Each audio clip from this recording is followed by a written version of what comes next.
ನಮಸ್ತೆ ನನ್ನ ಪ್ರಿಯ ಬಾಂಧವರೇ, ನಮ್ಮ ಪದ್ಮಾವತಿ ಚಾನಲ್ಗೆ ಸ್ವಾಗತ. ಬಾಂಧವರಿಗೆ ಇವತ್ತು ನಾವು ನೋಡ್ತಿರೋ ಅಂಥದ್ದು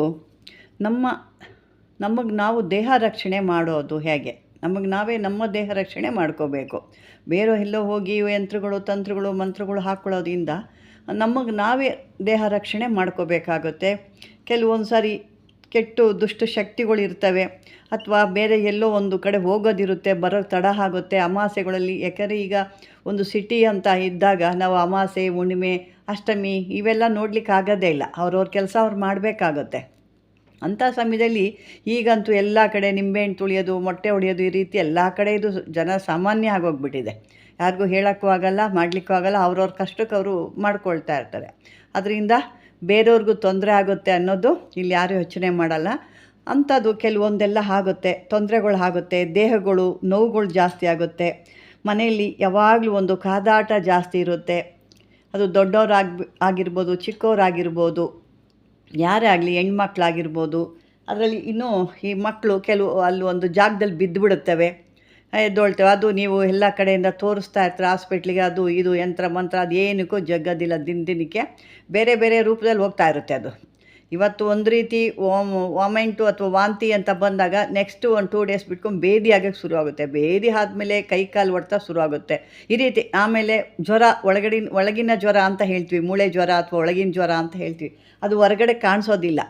ರಾತ್ರಿ ಮಲಗಿದಾಗ ಚಳಿ ಜ್ವರ, ಆ ರೀತಿಯೆಲ್ಲ ಸಾಕಷ್ಟು ಬರ್ತಾ ಇರ್ತವೆ. ಮತ್ತು ಕೆಲಸಗಳು ಆಗೋದಿಲ್ಲ. ಈ ರೀತಿ ಎಲ್ಲ ಕೆಲವು ತೊಂದರೆಗಳು ಆದಾಗ ಕೆಲವು ಹೆಣ್ಣುಮಕ್ಕಳು ತಿಂಗಳು ಒಂದು 5 ದಿವಸ ತಿಂಗಳದ್ದು ಒಂದು ಇದಾಗ್ತಾರೆ. ಅವಾಗ ಪಾಪ ಅವರು ಕೆಲಸಕ್ಕೆ ಹೋಗಲೇಬೇಕು. ರಜಾ ಕೂತ್ಕೊಳ್ಳಿಕ್ಕಾಗೋದೇ ಇಲ್ಲ. ಸಮಯ ಸಂದರ್ಭ ಹೇಗಿರುತ್ತೋ ಗೊತ್ತಿಲ್ಲ. ಅಲ್ಲಿ ಯಾವುದೋ ಬರಬೇಕಾದ್ರೆ ಏನೋ ಒಂದು ರೀತಿ ಆಗ್ತಾ ಇರುತ್ತೆ. ಇಂಥದಕ್ಕೆಲ್ಲ ನೀವು ಒಂದು ದೇಹ ರಕ್ಷಣೆ ಮಾಡಿಕೊಂಡಾಗ ಅಲ್ಲಿ ಯಾವುದೇ ರೀತಿ ನೀವು ಎಷ್ಟೊತ್ತಿಗೆ ಬನ್ನಿ, ಎಲ್ಲೇ ಹೋಗಿ ಯಾವುದೇ ರೀತಿ ತೊಂದರೆಗಳು ಆಗಲ್ಲ. ಇದಕ್ಕಾಗಿ ಈ ಒಂದು ಮಂತ್ರನ ನಾನು ತಂದಿದ್ದೀನಿ. ಇವತ್ತು ಈ ಮಂತ್ರ ನೀವು ಯಾವತ್ತು ಇದನ್ನು ಯಾವ ಪ್ರಯೋಗ ಮಾಡಬೇಕು ಅಂತ ಕೂಡ ಹೇಳ್ತೀನಿ. ಈ ಮಂತ್ರ ನೀವು ಅನುಷ್ಠಾನ ಮಾಡಬೇಕಾದ್ರೆ ಶನಿವಾರ ಇರುತ್ತಲ್ವ, ಆ ಶನಿವಾರ ದಿವಸ ಪ್ರಾರಂಭ ಮಾಡಬೇಕು. ಶನಿವಾರದಿಂದ 21 ದಿನದ ತನಕ ನೀವು ನಿತ್ಯ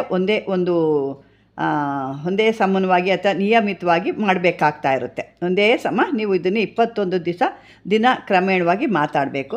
ಸಾಧಕನು ಏನು ಮಾಡಬೇಕು, ಇವು ಅದನ್ನು ಹೇಳ್ಕೊಳ್ಳೋ ಅಂಥವರು ಅವರ ಒಂದು ಎದುರುಗಡೆ ಅವರು ಏನು ಕೂತ್ಕೊಂಡು ಒಂದು ಮಂತ್ರ ಹೇಳ್ತಾರಲ್ಲ, ಇದನ್ನು ಇವರೆಲ್ಲರೂ ಮಾಡ್ಬೋದು. ಅಂದರೆ ಡಿಸ್ಟರ್ಬ್ ಆಗಬಾರ್ದು. ಯಾವುದೇ ಶಬ್ದ ಆಗಲಿ, ಯಾರೋ ಕೂಗೋದೇ ಆಗಲಿ, ಏನೇ ಆಗಲಿ ಅವ್ರಿಗೆ ಆ ಶಬ್ದಗಳು ಕಿವಿಗೆ ಬೀಳಬಾರ್ದು. ಆ ರೀತಿಯಲ್ಲಿ ಜ್ಞಾನ ಮಾಡಬೇಕೀಗ. ಯಾಕಂದರೆ ಆ ಜ್ಞಾನ ಮಾಡಬೇಕಾದ್ರೆ ಯಾರೋ ಕೂಗ್ತಾರೆ, ಯಾರೋ ಆ ಕಿವಿ ನಮಗೆ ಬಿತ್ತು ಅಂದಾಗ ಆ ಮಂತ್ರಗಳು ಆ ಕಡೆ ಈ ಕಡೆ ಕದಲ್ತವೆ, ಮನಸ್ಸು ನಮಗೆ ಚಂಚಲ ಆಗಿಬಿಡುತ್ತೆ. ಹಾಗಾಗಿ ಅದೊಂದು ಬಿಟ್ಟರೆ ಬೇರೆ ಏನೂ ಇಲ್ಲ. ಇಲ್ಲಿ 21 ದಿನಗಳ ಕಾಲ ಮಾಡಬೇಕಾಗುತ್ತೆ. ಇದ್ರ ನಿಮ್ಮ ಒಂದು ಸಮ್ಮುಖವಾಗಿ, ಅಂದರೆ ಒಂದು ನಿಮ್ಮ ಎದುರುಗಡೆ ಎಣ್ಣೆ ದೀಪನ ಇಟ್ಕೋಬೇಕು. ಈ ಒಂದು ಧೂಪ ಅಂತ ಹೇಳ್ತೀವಿ, ಗುಗ್ಗುಳ ಅಂತ ಹೇಳ್ತೀವಿ. ಆ ಗುಗ್ಗುಳ ಕೂಡ ಆ ಧೂಪನ ಹಾಕಿಸ್ಬೇಕಾಗುತ್ತೆ. ಆ ಸಮಯಕ್ಕೆ ನೀವು ಯಾವಾಗ ಮಾಡ್ತೀವಿ ಆ ಸಮಯಕ್ಕೆ ಏನು ಒಂದು ಹಣ್ಣುಗಳಿರುತ್ತೋ ಆ ಹಣ್ಣನ್ನು ನೀವು ಇಡ್ಬೋದು. ಯಾವುದಾದ್ರು ಒಂದು ಒಳ್ಳೆ ಊಟನ, ಒಂದು ತಿಂಡಿ ಅಂತ ಏನು ಹೇಳ್ತೀವಿ, ಅಲ್ಲಿ ಒಂದು ಪ್ರಸಾದ ಅಂತ ಇಕ್ಬೇಕಾಗುತ್ತೆ. ನೀವೇನು ಇದನ್ನು ಯಾವುದೂ ಇದಿಲ್ಲ, ಒಂದು ಮಾಡ್ಕೋಬೇಕು ಅಂದರೆ ಈ ಮಂತ್ರ ಹೇಳ್ಕೋಬೇಕಾದ್ರೆ ಅದಕ್ಕೂ ಕೂಡ ಒಂದು ವಿಧಿವಿಧಾನಗಳು ಇರುತ್ತೆ. ಒಂದು ಪೂಜೆ ಅವಶ್ಯಕತೆ, ಒಂದು ದೇವ್ರ ಮೇಲೆ ಮಾಡ್ತೀರಾ ಅಂದರೆ ಸುಮ್ಮನೆ ಕೂತ್ಕೊಳ್ಳೋ ಹಾಗಲ್ಲ. ಅಲ್ಲಿ ಒಂದು ದೀಪ ಹಚ್ಚಬೇಕು, 2 ಊದುಬತ್ತಿ ಹಚ್ಚಬೇಕು, ಒಂದು ಎಲೆ ಅಡಿಕೆ ಅಥವಾ ಏನೋ ಒಂದು ಪ್ರಸಾದ ಅಂತ ಇಡಬೇಕಾಗುತ್ತೆ. ಆ ರೀತಿ ಒಂದು ಮಾಡಬೇಕಾಗುತ್ತೆ. ಇದನ್ನು ಬೆಳಗ್ಗೆ ಮಾಮೂಲಿಯಾಗಿ ಯಾರು ಬೆಳಗಿನ ಒಂದು ಬ್ರಾಹ್ಮಿ ಮುಹೂರ್ತ ಅಂತ ಅದರಲ್ಲಿ ಹೇಳ್ತಿರೋ ಅಂಥವರು ಇದನ್ನು ಒಂದು ಲಿಮಿಟಾಗಿ ಸಂಖ್ಯೆ ಇರುತ್ತೆ, ಆ ಮಂತ್ರ ಅಷ್ಟನ್ನು ಹೇಳ್ಕೊಡ್ಬೇಕಾಗುತ್ತೆ. ಅದು ಕೊನೆಯದಾಗಿ ಹೇಳ್ತೀನಿ, ನೀವು ಇದನ್ನು ಸ್ಕಿಪ್ ಮಾಡದೆ ನೋಡಿ. ಈ ಮಂತ್ರನ ಜಪ ಮಾಡಿ ನೀವು ಸಿದ್ಧಿ ಮಾಡಿಕೋಬೇಕು. ಇದರಿಂದ ಮಂತ್ರ ಏನಾಗುತ್ತೆ, ನಿಮ್ಮ ದೇಹದಲ್ಲಿ ಒಂದು ಜಾಗೃತನ ತರುತ್ತೆ. ಒಂದು ದೇಹದಲ್ಲಿ ಒಂದು ಆ ಶಕ್ತಿನ ತುಂಬ್ತಾ ಬರುತ್ತೆ. ಅದು ಆದ ನಂತರ, ಒಂದು ಪ್ರಯೋಗ ಆದ ನಂತರ ಆ ಸಮಯಕ್ಕೆ ನೀವು ಯಾವಾಗಾದರೂ ನೀವು ಒಂದು ಸಮಯದಲ್ಲಿ ಯಾರಿಗಾದರೂ ಏನೋ ಒಂದು ತೊಂದರೆ ಆಗಿದೆ ಅಥವಾ ನಿಮಗೆ ನೀವೇ ಮಾಡ್ಕೋಬೇಕಾಗಿದೆ ಅಂದಾಗ ಒಂದು ಸ್ವಲ್ಪ ವಿಭೂತಿ ತೊಗೋಬೇಕು. 108 ಬಾರಿ ಅದನ್ನು ಕೈಯಲ್ಲಿ ಹಿಡ್ಕೊಂಡು 108 ಬಾರಿ ಮತ್ತೊಮ್ಮೆ ಅದನ್ನು ಉಚ್ಚಾರಣೆ ಮಾಡಿ ಆ ವಿಭೂತಿನ ನಿಮಗೆ ತೊಂದರೆ ಆದರೆ ನಿಮ್ಮ ಶರೀರದ ಮೇಲೆ ಅಥವಾ ಬೇರೆಯವ್ರಿಗೆ ಏನಾದರೂ ಆಗಿದ್ದರೆ ಅವರ ಶರೀರದ ಮೇಲೆ ಇದನ್ನು ದೇಹದ ಮೇಲೆ ಲೇಪನ ಮಾಡೋದ್ರಿಂದ ಯಾವುದೇ ರೀತಿ ತೊಂದರೆ ಇಲ್ಲದೆ ಸುರಕ್ಷಿತವಾಗಿ ನಿಮ್ಮ ದೇಹನ ನೀವೇ ಸರಿಯಾಗಿ ಇಟ್ಕೊಳ್ತೀರ. ಯಾವುದೇ ರೀತಿ ತೊಂದರೆ ಆಗಲಿ, ಕೆಟ್ಟ ದೃಷ್ಟಿ ಆಗಲಿ, ಕೆಟ್ಟದು ಒಂದು ನೆಗೆಟಿವ್ ಆಗಲಿ ಯಾವುದು ನಿಮ್ಮಲ್ಲಿ ಬರೋದಿಲ್ಲ. ಯಾಕೆಂದರೆ ಈ ಮಂತ್ರನೇ ನಿಮ್ಮ ದೇಹದಲ್ಲಿ ಒಂದು ಮಂತ್ರಗಳು ಅಂದರೆ ಏನು ಅಂದರೆ ಸರಿಯಾದ ರೀತಿಯಲ್ಲಿ ಅದನ್ನು ಸಿದ್ಧಿ ಮಾಡೋ ಥರ ಹೇಳ್ಕೊಂಡು ಹೋದಾಗ ಮಂತ್ರಗಳು ನಮ್ಮ ದೇಹದಲ್ಲಿ ರಕ್ತದಲ್ಲಿ ಮಿಕ್ಸ್ ಆಗಿ ಹೋಗುತ್ತೆ.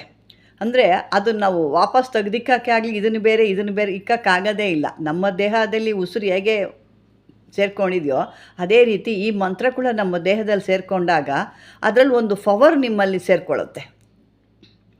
21 ದಿನ ಹೇಳ್ತಾ ಇರ್ತೀರಲ್ವ, ದಿನನಿತ್ಯ ಇದು ನೀವು ಒಂದು 108 ಮಾಡ್ಕೋಬೋದು. ದಿನಕ್ಕೆ 108, 21 ದಿವಸ 108 ಅಥವಾ 1001. ಯಾಕೆಂದರೆ ಮಂತ್ರಗಳಿಗೆ ಯಾವುದೇ ಲಿಮಿಟ್ ಇಲ್ಲ. ಇಲ್ಲಿ ಲಿಮಿಟ್ ಅನ್ನೋದೇ ಇರಲ್ಲ. ಮಂತ್ರಗಳಿಗೆ ಯಾವತ್ತೂ ಲಿಮಿಟ್ ಇರೋದಿಲ್ಲ.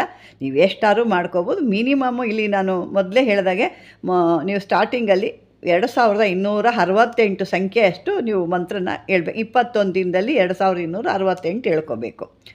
21 ದಿನಕ್ಕೆ 2268 ಹೇಳಬೇಕಾಗುತ್ತೆ.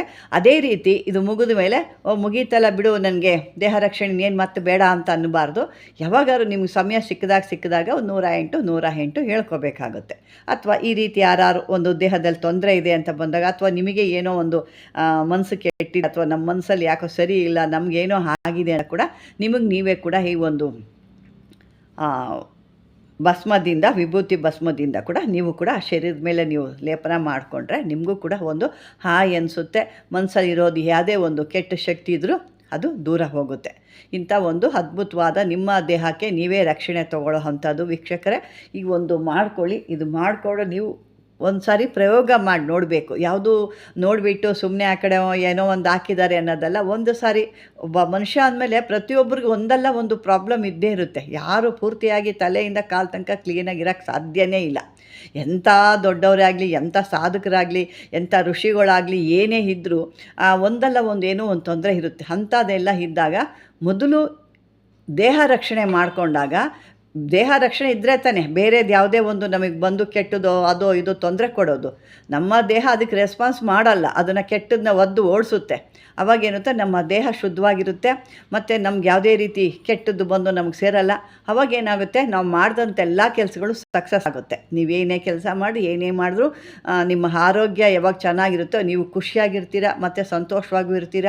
ಅದೇ ರೀತಿ ನಿಮ್ಮ ಕೆಲಸಗಳೆಲ್ಲ ಸುಖಾಂತವಾಗಿ ಆಗುತ್ತೆ. ವೀಕ್ಷಕರೇ, ಈ ಒಂದು ದೇಹ ರಕ್ಷಣೆ ಮಂತ್ರ ನಿಮಗಾಗಿ ತಂದಿರೋವಂಥದ್ದು. ಇದನ್ನು ಮಾಡಿಕೊಂಡು ನಿಮಗೂ ಕೂಡ ಇದರದ್ದು ಒಂದು ಉಪಯೋಗ ಮಾಡಿಕೊಳ್ಳಿ ಅಂತ ಕೂಡ ಹೇಳ್ತೀನಿ. ಈ ಒಂದು ವಿಡಿಯೋ ನಿಮ್ಗೆ ಇಷ್ಟವಾದರೆ ಲೈಕ್ ಮಾಡಿ, ಶೇರ್ ಮಾಡಿ, ಆದಷ್ಟು ಸಬ್ಸ್ಕ್ರೈಬರ್ ಮಾಡ್ಕೊಳ್ಳಿ. ಮತ್ತು ಗೊತ್ತಿಲ್ಲದಿರೋ ಅಂಥವರು ಬೇರೆಯವರು ಕೂಡ ಇದನ್ನು ಕಳಿಸ್ಕೊಡಿ, ಅವರು ಕೂಡ ಸಬ್ಸ್ಕ್ರೈಬರ್ ಮಾಡ್ಕೊಳ್ಳಿ. ಮತ್ತು ಗೊತ್ತಿಲ್ಲದ್ರು ಕೂಡ ನೀವು ಕೂಡ ಶೇರ್ ಮಾಡಿ, ಯಾವುದೇ ಇದ್ರ ಬಗ್ಗೆ ಇದ್ದರೆ ಕಾಮೆಂಟ್ ಮಾಡಿ ಅಂತ ಕೂಡ ಹೇಳ್ತಾ, ಇದುವರೆಗೂ ಈ ವಿಡಿಯೋ ವೀಕ್ಷಣೆ ಮಾಡಿ ಧನ್ಯವಾದಗಳು ಬಾಂಧವರೇ.